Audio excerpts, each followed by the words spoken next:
اعوذ باللہ من الشیطان الرجیم بسم اللہ الرحمن الرحیم الصلاۃ والسلام علیک یا سیدی یا رسول اللہ وعلی ازواجک و اصحابک و آلک یا سیدی یا حبیب اللہ۔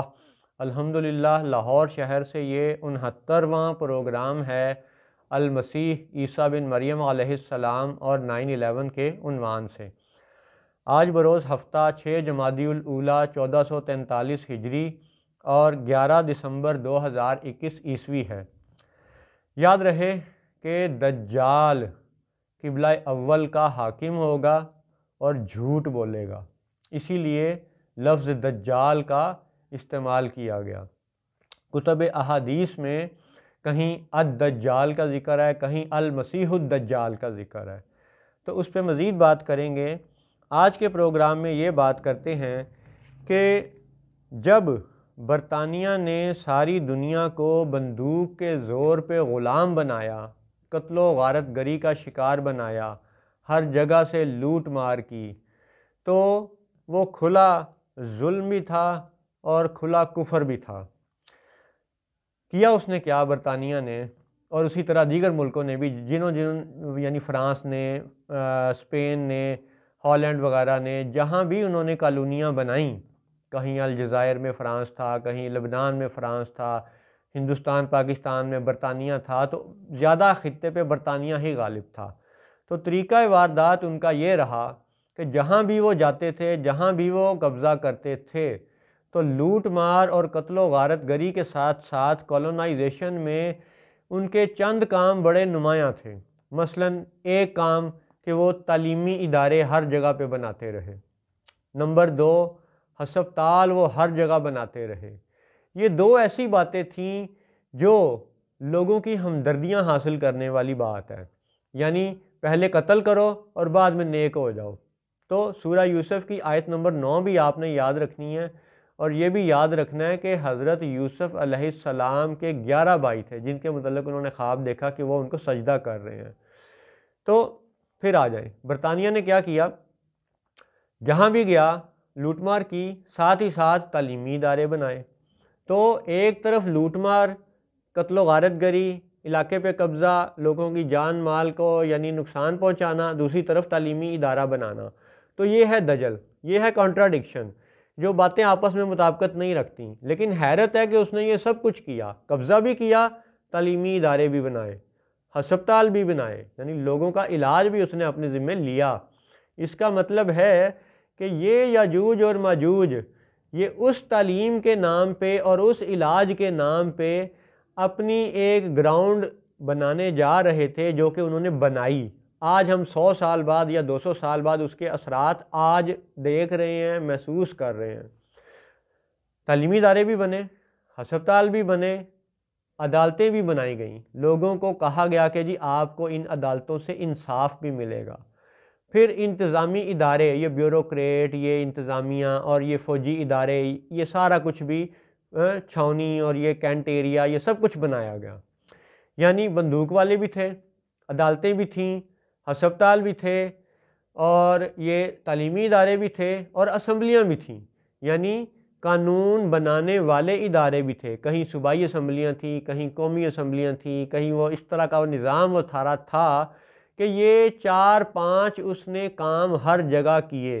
اور آج ان کے اثرات ہم یہ دیکھتے ہیں کہ انہی اداروں میں سے کسی ایک کو بھی آگ پکڑ کے دیکھ لیں کہ الومیناتی اداروں کے پڑے ہوئے آج حکمران ہیں، اور وہی یاجوج اور ماجوج سے معاہدے کر رہے ہیں، اپنے اپنے ملکوں اور اپنے اپنے عوام کے ساتھ حقیقتاً دھوکہ کر رہے ہیں۔ مثلاً اس وقت آپ ہندو حکمرانوں پہ غور کریں، کیا وہ اپنے ہندو ملکوں میں، نیپال میں یا بھارت میں، وہ وید اور گیتا وغیرہ کو حقیقی طور پہ لاگو کر رہے ہیں؟ نہیں کر رہے۔ عیسائی حکمرانوں کو آپ دیکھ لیں، کیا وہ اپنے عیسائی ملکوں میں انجیل کو حقیقی طور پہ لاگو کر رہے ہیں؟ نہیں کر رہے۔ یہودیوں کو آپ دیکھ لیں، کیا وہ اپنی ریاست اسرائیل میں تورات یا تالمود یا زبور کو رائج کر رہے ہیں حقیقی معنوں میں؟ نہیں کر رہے۔ اسی طرح مسلمانوں کو آپ دیکھ لیں کہ مسلمان حکمران جہاں بھی بیٹھے ہیں، وہ کیا قرآن کو لاگو کر رہے ہیں؟ نہیں کر رہے۔ تو یہی فتنہ دجل ہے کہ اگر دجال قبلہ اول کا حاکم ہو کے جھوٹ بولے گا تو یہ سیمولیشن ہے کہ باقی بھی حکمران اپنے اپنے عوام کو دھوکہ دیں گے، جھوٹ بولیں گے، کہیں گے کچھ، کریں گے کچھ۔ جیسے ابھی یہ ہمارے شیخ رشید صاحب وزیر داخلہ نے یہ میڈیا پہ بیان دیا کہ یورپی یونین کا بڑا پریشر ہے، اس وجہ سے تحریک لبیک یا رسول اللہ کے ساتھ کچھ معاملات انہوں نے انتہائی سختی والے کیے۔ تو اب بات یہ ہے کہ وزیر ہو پاکستان کا، تنخواہ لے پاکستان سے، تو پھر وہ کیا غیروں کا پریشر برداشت نہیں کر سکتا؟ اور بات یہ ہے کہ تنخواہ ہماری اور اصول ان کے لاگو کر رہے ہیں۔ لا حول ولا قوت الا باللہ العلی العظیم۔ تو یہ جو اس وقت کیفیت ہے، یہ سارے ہی ادیان پر، تمام مذاہب پر، ساری دنیا پر اس وقت یہ کیفیت غالب ہے۔ اچھا، پھر یہ ہوا کہ جب برطانیہ کو اپنی کالونائزیشن وہ ختم کر کے بھاگنا پڑا، یہ مکمل طور پہ 100% آج بھی ختم نہیں ہوئی۔ 2021 کے اس دسمبر میں بھی 100% کالونائزیشن ابھی ختم نہیں ہوئی۔ حقیر نے اس کی تفصیلات پچھلے پروگراموں میں بتائی ہیں۔ تو اسی کالونائزیشن کا تسلسل یہ ہے کہ وہی انگریز کی اسمبلیاں، وہی انگریز کے جناب بیوروکریٹ، وہی انگریز کی فوج، وہی انگریز کے ہسپتال، وہی انگریز کی پولیس، وہی انگریز کے جناب تعلیمی ادارے، اس سارے نیٹ ورک نے اس وقت ساری دنیا کو جکڑا ہوا ہے، صرف پاکستان ہی نہیں ہے۔ ٹھیک ہے، مصر میں بھی ایسا ہی ہے حالات، اردن میں بھی ایسے ہی ہیں حالات، جناب سوڈان میں بھی ایسے ہی ہیں۔ یعنی یہ یاجوج اور ماجوج نے سارا جال بینکوں کا اور باقی نظام کا جکڑا ہی ایسے ہے کہ اس وقت یہ حقیر اور پاکستانی ہمارے دوست، ہمارے بچے سب اس میں یوں جکڑے پڑے ہیں کہ سمجھ نہیں آ رہی کہ پہلے جا کے غیر ملکی وہ کافروں کو ماریں یا اپنے اندر کے کافروں کو پہلے ماریں، یعنی اندر کے منافقوں کو پہلے ماریں۔ ہر بندہ پریشان ہے کہ کیا کرے۔ اور عملی صورتحال یہ ہے کہ جن کے پاس دین کا علم ہے، مثلا مصر میں اخوان المسلمین کے لوگ ہیں، ان کو بھی اسی طرح گرفتاریاں اور قتل و غارت گری کا نشانہ بنایا گیا جیسے پاکستان میں تحریک لبیک یا رسول اللہ کے لوگوں پر ظلم کیا گیا۔ اب دیکھیں پاکستان میں اشرف آصف جلالی صاحب ہیں اور دیگر علماء کرام ہیں جو بڑا اچھا دین کا علم رکھتے ہیں، تحریک لبیک کے لوگ ہیں، غفران محمود سیالوی صاحب ہیں، ثاقب رضا مصطفی صاحب ہیں اور دیگر بہت سے علماء کرام ہیں جن کا اس وقت یعنی طویل فہرست ہے۔ وہ دین کا اچھا علم رکھتے ہیں، حضور کی محبت رکھنے والے لوگ ہیں، لیکن اس وقت عالمی حقیقت یہ ہے، گراؤنڈ ریالٹی یہ ہے کہ ان کے پاس اسلحہ نہیں ہے، ان کے پاس دنیاوی طاقت نہیں ہے، دین کا علم ہے۔ جن کے پاس دین کا علم ہے ان کے پاس آپ دیکھیں کہ اسلحہ اور دنیاوی طاقت نہیں ہے، اور جن کے پاس اسلحہ ہے وہ تنظیمیں، ان کی ڈوریاں پیچھے سے کون ہلا رہا ہے یہ دنیا جانتی ہے۔ دوسرا، وہ گروہ جن کے پاس قلم دان ہیں، جن کے پاس حکومت ہے، جو بیوروکریٹ ہیں، جو اسمبلی والے ہیں، جو قانون دان ہیں، جو حکمران ہیں، جن کے پاس قلم دان ہے، جن کی طاقت سے فوج نے موو کرنا ہے، تو وہ بندوق والے اور وہ قلم والے، وہ دونوں دین کی حقیقی روح سے نا واقف ہیں۔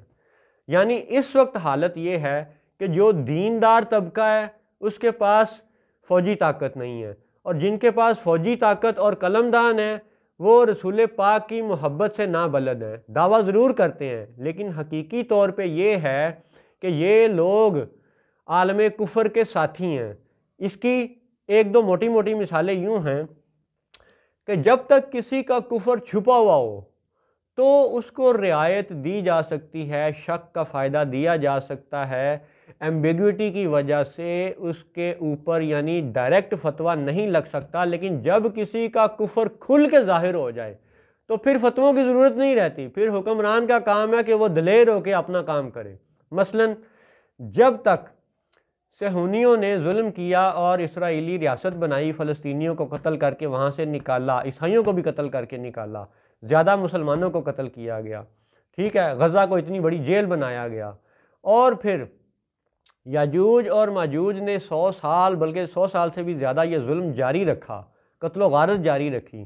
اور پھر 2017 میں جب ٹرمپ نے اعلان کیا امریکی صدر نے کہ جی وہ یروشلم کو اسرائیل کا دارالحکومت تسلیم کرتا ہے، تو اب یہ ٹرمپ کا یعنی ماجوج کا یعنی امریکی حکومت کا کھلا کفر تھا۔ اب کفر کھل کے ثابت ہو گیا، اب بات ایمبیگوٹی میں نہیں رہی۔ تو اب جب بات کھل کے آ گئی، کفر کھل کے ثابت ہو گیا، تو مکہ کے حاکموں کو یہ نہیں چاہیے تھا کہ اس اعلان کے بعد ٹرمپ کو سعودیہ کا دورہ کرواتے اور اسے تحفے تحائف دیتے۔ تو یہ کفر کا ساتھ دینے والی بات ہے۔ یہ وہی بات ہے کہ دجال قبلہ اول کا حاکم ہوگا اور جھوٹ بولے گا۔ اس وقت بھی ہمارے مکہ کے حاکم دعویٰ تو کرتے ہیں کہ وہ مسجد اقصیٰ کی قبلہ اول کی آزادی کے لیے برسر پیکار ہیں، لیکن کیا ان کی ٹرمپ سے دوستی کوئی ڈھکی چھپی بات ہے؟ اسی طرح دوسری مثال کہ جب تک فرانس کے صدر نے میکرون نے کھل کر کے کفر کا ساتھ نہیں دیا تھا تو اس کے میکرون کے ایمان کی حالت ڈھکی تھی، چھپی تھی، عیاں نہیں تھی، ظاہر نہیں تھی۔ لیکن جب اس نے کھل کر کے ناموس رسالت پہ حملہ کرنے والوں کا ساتھ دیا تو پھر اس کے اندر کا وہ بغض، اس کے اندر کا وہ کفر وہ کھل کر کے سامنے آ گیا۔ تو جب کھل کے سامنے آ گیا تو پھر اس کا ساتھ دینے کی ضرورت نہیں ہے۔ تو اب آپ دیکھیں کہ پاکستانی حکمران، خواہ وہ عمران خان ہے، خواہ وہ شیخ رشید ہے، خواہ وہ دیوبندی یا نور الحق قادری ہے، ان لوگوں کا عملی رویہ کیا ہے؟ ٹھیک ہے، پھر آپ یہ دیکھیں کہ ابھی جب فرانس کو یہ غم لگا ہوا تھا کہ آسٹریلیا نے جو آبدوزیں اس سے خریدنی تھیں، آسٹریلیا نے وہ آبدوزیں برطانیہ اور امریکہ سے خرید لیں، اس پہ برطانیہ اور امریکہ اور آسٹریلیا ایک طرف ہو گئے اور فرانس ان کا مخالف ہو گیا۔ یعنی کہ وہ یورپی یونین والے آپس میں بھی لڑ رہے ہیں فشنگ کے اوپر کہ جی کون سے سمندر میں کتنی حد ہے، کہاں تک برطانوی مچھیرے جا سکتے ہیں، کہاں تک فرانسیسی مچھیرے جا سکتے ہیں۔ اس پہ فرانس اور برطانیہ کی ابھی بھی لڑائی چل رہی ہے اور کئی مہینوں سے چل رہی ہے، اور وہ ایک دوسرے کو قانونی بدلہ لینے کی دھمکیاں بھی دے رہے ہیں، یعنی عدالتوں کے تھرو کارروائی کرنے کی بھی دھمکیاں دے رہے ہیں۔ تو وہ آپس میں لڑ رہے ہیں، لیکن ہمارے حکمرانوں میں اتنی جرت نہیں ہے کہ وہ ان کی لڑائی کو اگر دیکھتے ہیں کہ جی یورپی یونین والے جب آپس میں لڑ رہے ہیں تو یہ مسلمان ہوتے ہوئے یورپی یونین کی مخالفت کیوں نہیں کر سکتے؟ پھر بات وہی ہے کہ جب میکرون کو صدمہ لگا آبدوزیں آسٹریلیا والی، وہ صدمہ تھا میکرون کے لیے، ٹھیک ہے، اس صدمے کو کمپنسیٹ کون کر رہا ہے؟ اس وقت دسمبر 2021 میں دبئی کے جو حاکم ہیں وہ فرانس سے، خصوصاً میکرون سے بات کر کے ہاتھ ملا کے 80 جنگی طیارے یعنی 80 ہوائی جہاز خرید رہے ہیں۔ تو میکرون کی ہمت افزائی کیا ضروری تھی دبئی کے حکمرانوں کی طرف سے؟ کیا اب میکرون کا کفر کھل کے ظاہر نہیں ہو چکا؟ پھر سعودی ولی عہد محمد بن سلمان اور بحرینی جناب وہ شہنشاہ، ان دونوں نے میکرون کی باقاعدہ دعوت کی ہے۔ تو کیا یہ دعوت ضروری تھی جب کہ میکرون کا کفر کھل کے ظاہر ہو چکا؟ تو بات یہ ہے کہ قرآن سچا ہے، رسول پاک صلی اللہ علیہ وسلم کی دی ہوئی غیب کی ہر خبر سچی ہے۔ بات یہ ہے کہ ہمارا کام یہ ہے کہ ہم نے صرف سچوں کے ساتھ ہو جانا ہے، سچوں کے ساتھ ہو جانا ہے، یہی حکم قرآن ہے۔ وَكُونُوا مَعَ الصَّادِقِينَ، یہ حکم قرآن ہے، یہ حکم رسول ہے، یہ حکم رب تعالی ہے، یہ اللہ کا حکم ہے کہ سچے کے ساتھ، سچوں کے ساتھ ہو جاؤ۔ تو اس وقت عوام الناس دیکھ رہے ہیں کہ کون سچا ہے اور کون جھوٹا ہے، کون سچوں کا ساتھ دے رہا ہے اور کون جھوٹوں کا ساتھ دے رہا ہے، کون اللہ اور رسول کا حقیقی ساتھ دے رہا ہے اور کون دجال اور یاجوج ماجوج کا ساتھ دے رہا ہے۔ تو ان سب باتوں کے ساتھ اس پروگرام کا آپ یہ ایک اور پہلو بھی دیکھیں، غور کریں کہ حالت یہ ہے کہ وہی اقوام متحدہ جو یاجوج اور ماجوج نے بنائی، جب فلسطین پہ ظلم ہوتا ہے اور مسلمان نہیں عیسائی یہ مطالبہ کرتے ہیں کہ جی ICC انٹرنیشنل کرمنل کورٹ کو اس کی تفتیش کے لیے متعین کیا جائے، کمیٹی بنائی جائے جو اس کی حقیقی تفتیش کرے، تو اس تفتیش کو روکتا کون ہے؟ ایز یوزول امریکہ اور اسرائیل۔ اور جب ان سے پوچھا جاتا ہے کہ جناب آپ ہاں، دہشت گردی کی ڈیفینیشن کر دیں کہ دہشت گردی میں، ٹھیک ہے، اور ایک جناب آزادی پسند رہنما میں فرق کیا ہے، آپ اس کی ڈیفینیشن بیان کر دیں۔ ابھی تک اقوام متحدہ اس کو پراپرلی ڈیفائن نہیں کر سکتا فلسطین کے پیرائے میں، کشمیر کے پیرائے میں، ٹھیک ہے، کہ فریڈم فائٹر کون ہے اور ٹیررسٹ کون ہے۔ اس کی حقیقی ڈیفینیشن اقوام متحدہ نے ابھی تک نہیں کی، ICC نے ابھی تک نہیں کی، ٹھیک ہے۔ پھر جب ان سے یہ پوچھا جاتا ہے کہ اچھا جناب آپ انٹرنیشنل کرمنل کورٹ کی تفتیش کو تو روک رہے ہیں، آپ یہ بتائیں کہ انٹرنیشنل کرمنل کورٹ، اقوام متحدہ اور اس کے متعلقہ ادارے، ICC آپ کا بنایا ہوا ادارہ ہے، تو اب اگر آپ فلسطینیوں کی تفتیش ICC سے نہیں کروانا چاہتے تو آپ بتائیں کہ فلسطینی پھر کہاں جائیں، کس پلیٹ فارم پہ جا کے اپنی شکایت درج کروائیں، کون سا ادارہ ہے جہاں فلسطینی جا کے اپنی شکایت درج کروائیں؟ اس پہ بھی کوئی جواب نہیں۔ ICC مکمل خاموش، اقوام متحدہ مکمل خاموش، یاجوج ماجوج کی حکومتیں اس بات پہ، اس سوال پہ مکمل خاموش کہ پھر فلسطین والے کہاں جا کے شکایت درج کروائیں، جبکہ وہ آپ کے ادارے ہی کہہ رہے ہیں کہ جی آ کے تفتیش کر لیں، آپ وہ بھی نہیں کرنے دیتے، ٹھیک ہے۔ یہ ہے دجل۔ اور پھر وہی عدالتیں جن کو کہ برطانیہ اپنی کالونائزیشن میں بنا کے گیا ہے، کیا بھارت کی عدالتوں میں لاکھوں مقدمات زیر التوا نہیں ہیں؟ کیا پاکستان کی عدالتوں میں لاکھوں مقدمات زیر التوا نہیں ہیں؟ ٹھیک ہے۔ کیا خود اقوام متحدہ نے کشمیر اور فلسطین کے مسائل حل کیے ہیں؟ تو اس کا مطلب ہے کہ ان کی عدالتیں بھی دھوکہ ہیں، صرف فریب ہیں۔ ہسپتال، علاج، آج آپ مصر والوں سے پوچھ لیں کہ وہاں پہ پرائیویٹ ہاسپٹلائزیشن کتنی مہنگی ہے، پاکستان میں کتنی مہنگی ہے، ٹیسٹوں کے نام پہ کیا ظلم کیا جا رہا ہے، علاج معالجے دوائی دارو کے نام پہ ساری دنیا میں جو اس وقت ظلم ہے، ٹھیک ہے، وہ ہسپتالوں کا جو پرائیویٹ علاج کا ایک نیٹ ورک اس وقت بن گیا ہے، ٹھیک ہے، یہ بھی المسیح الدجال کا سب سے اہم پہلو ہے، اس کے دجل کا۔ یاد رہے کہ رسول کریم صلی اللہ علیہ وسلم نے بہت سی احادیث میں اس جسد کو، اس فتنے کو، اس دجال کو المسیح الدجال کہہ کے بلایا، یعنی رسول پاک صلی اللہ علیہ وسلم نے امت کو یہ بتا دیا کہ وہ جو فتنہ آئے گا، وہ جو سب سے بڑا فتنہ ہوگا، اس کے کئی پہلو ہوں گے، ان سب پہلوؤں کو سمجھنا لازم ہے، لیکن اس کا سب سے بڑا دجل کیا ہوگا؟ المسیح الدجال۔ بے شک وہ علاج کرے گا، وہ مسیحائی کرے گا، مسیحا وہ بنے گا، علاج وہ کرے گا، تو پھر اس کا دجل کیا ہوگا؟ یہ تو بڑی اہم بات ہے، سوچنے والی بات ہے۔ دجل اس کے کئی ہوں گے، سب سے اہم دجل اس کا ہوگا ہی علاج معالجے اور مسیحائی کے نام پہ۔ اس وقت پرائیویٹ ہاسپٹلائزیشن ایک طرح کا دجل ہے، اور یہ کرونا اور یہ ویکسین اور یہ سارا معاملہ قرآن پاک کی کئی آیات سے پچھلے پروگراموں میں آپ کو بتایا گیا کہ یہ سب ظلم ماجوج کا ہے، یاجوج اس کے ساتھ ہے، اور الزام لگایا جاتا ہے کہ یہ چین کہتا ہے کہ امریکی صدر، دو امریکی صدور نے کہا، ٹرمپ نے بھی بائیڈن نے بھی، کہ جی یہ وائرس مین میڈ ہے اور چائنا سے آیا ہے۔ چائنا والے کہتے ہیں کہ جی امریکہ سے آیا ہے۔ اب ہم چائنا اور امریکہ دونوں صدور کے بیانات کو قرآن پاک کی آیات سے جب کمپیئر کرتے ہیں تو ہمیں یہ معلوم ہوتا ہے کہ چین نے تو کبھی بھی اسرائیل کے لیے قرارداد کو ویٹو نہیں کیا، جب بھی اسرائیل کی قرارداد کو ویٹو کیا ہے تو امریکہ نے کیا۔ تو اس کا مطلب ہے کہ امریکہ ماجوج ہے، امریکہ اس کریا والے یروشلم والے کی حفاظت کرنے پر مامور ہے۔ اور سورۃ الانبیاء کی آیات 95 اور 96 میں چونکہ یاجوج اور ماجوج کی نشانی کریا یعنی یروشلم کے حوالے سے بیان کی گئی ہے، اس لیے ہمیں قرآن پاک کی اس مطابقت سے چین کا بیان سچا محسوس ہوتا ہے کہ وہ کہتا ہے کہ یہ سارا ڈرامہ امریکہ کا ہے۔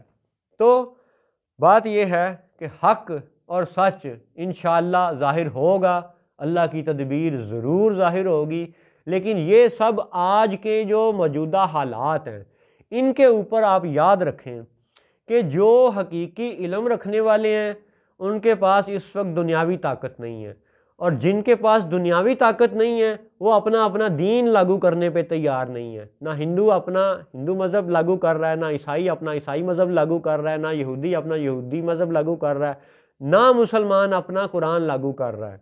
تو یہ دو الگ ٹولے ہیں۔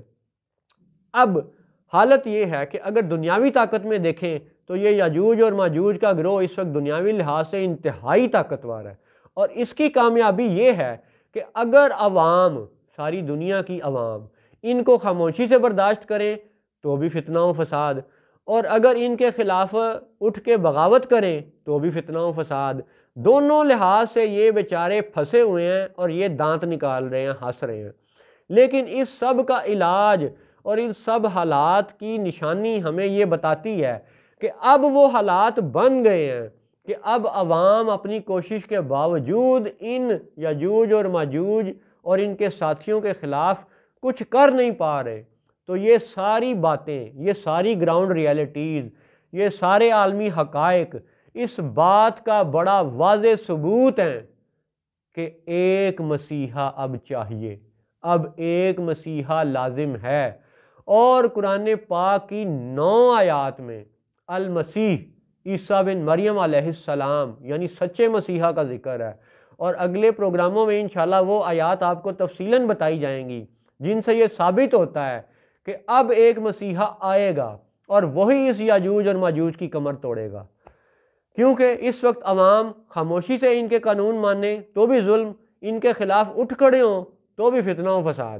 لہٰذا اب ایک مسیحا آنے کی تیاری سمجھو کہ بالکل سیج سج چکی ہے۔ بہت تھوڑی نشانیاں رہ گئی ہیں، چند ایک نشانیاں رہ گئی ہیں، مردے زندہ کرنا، اور بس اکا دکا ہی نشانی رہ گئی ہے۔ تو مسیحا آئے گا، اور یاد رہے کہ قرآن پاک کی 9 آیات میں 11 مرتبہ المسیح عیسیٰ بن مریم علیہ السلام کا ذکر ہے۔ اللہ نے چاہا تو انشاءاللہ یہ حقیر اپنی بساط کے مطابق آج کے دوستوں اور بچوں کو انشاءاللہ کچھ بہتر تعویل و تشریح پیش کرنے کی کوشش کرے گا۔ دعا ہے کہ اللہ تعالیٰ فتنہ دجال سے بچائے، ہم سب کو اپنی پناہ میں رکھے۔ السلام علیکم ورحمۃ اللہ وبرکاتہ۔